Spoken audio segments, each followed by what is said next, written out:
Бұл соусындықты түнкі саат 12-де тоғдан барып, тамырды қасып, сүтке салып, алып келіп, анан ачытабыз. Қырғыздың қадымки савасына салып құшабыз, анан кейін бочкелерге чаптайбыз. Анан момындай өзімнің бутылкасына құйып, анан елге тартуулайм. Өзім арылаған адамдарыма. Бұл эмнеден жасалат? Айранбы, сүттөнбү же кандай? Уйдун эле сүт, Уйдун эле натуральный сүтү. Сүткө эмне кошулат дагы? Миңдава деген гана тамыр кошулат, андан башка кошулбайт. Кошулбайт. Муну кандай багытта жасайсыздар, мисалы? Жасап атканда эмне кыласыздар? Жасап атканда муну сүткө, түн ичинде сүткө салып, тоодон алып келебиз. Аны сабага куябыз, бышабыз. Андан бочкелерге чаптайбыз. Андан өзүмдү арылып аткан адамдарга тартуулайм. Бул эмнеге зарылык касиеттери бар бул чөптүн? Бул чөптүн давленияга, сахарга,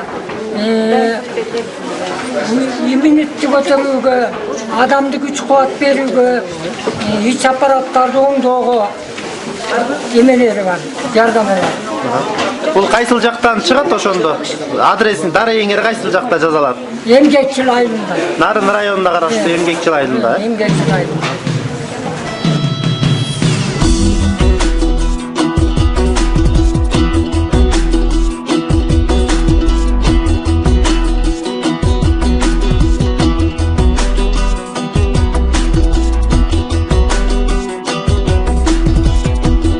Муну мен 2006 ушул орун айынан элди аралап жүрүп, 2006 ушуну аям менен тапкам.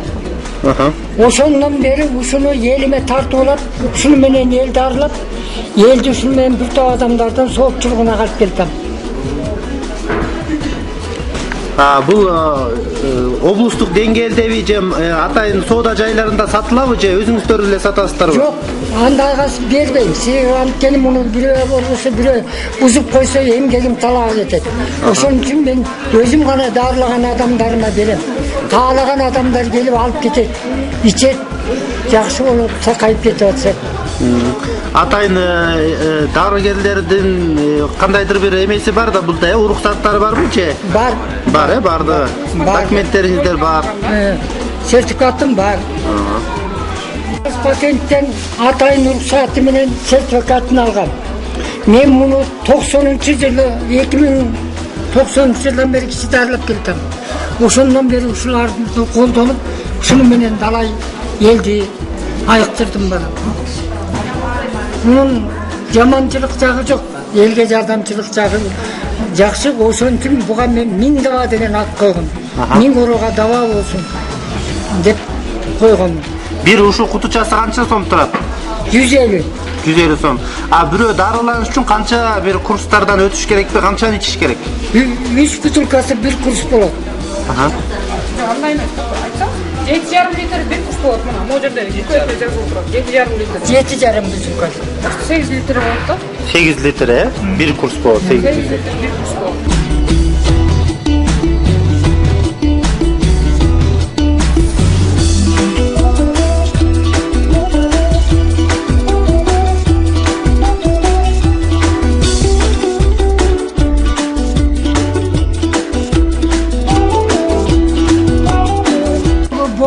Миңдаваны ичип аткан учурда дагы ошо өздөрүнүн дартына жараша дары чөптөрдү беребиз.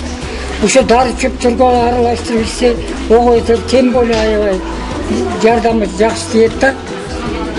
Сиздин бул жерде дагы бир кандайдыр чөптөр бар экен, ошолор боюнча да бербейсиздер. Булар эмнеге колдонушат? Бул жерде давленияныкы бар.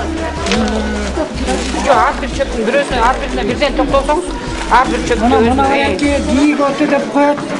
Бул давленияга андан кийин. Жок, бул мамыр экен. Айта бериңиз, мамырын айта бериңиз, анан гиготун берем. Бул гиготы болсо жүрөк туруп кан тамырларды айдатууга жана ошондой эле ошо жүрөктөгү уюган кандарды эзүүгө, давленияны басаңдатууга жардам берет. Мамыры бул өттү жана өттөгө холеститтерди суюлтуп Andagı taşlardı eritүүгө жардам берет. Бул жерде канча түрү бар ушул чөптүн?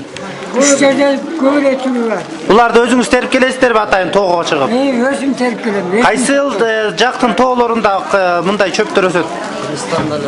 Биздин эле Кыргызстанда өсөт. Ушу Нарындын эле тоолорунда? Нарын тоолорунан теребиз, сүйдөн теребиз. Эми мына береки горица деген чөп. Бул горица болсо боордун жанагы аябай чоңоюп кеткенине жана ич аппараттын иштебегенине жардам берет. Бул кар өрмө. Бул кар өрмө болсо жанагы сыныктын бүтпөгөндөрүнө, жанагы аркадагы крижаларга ичилет.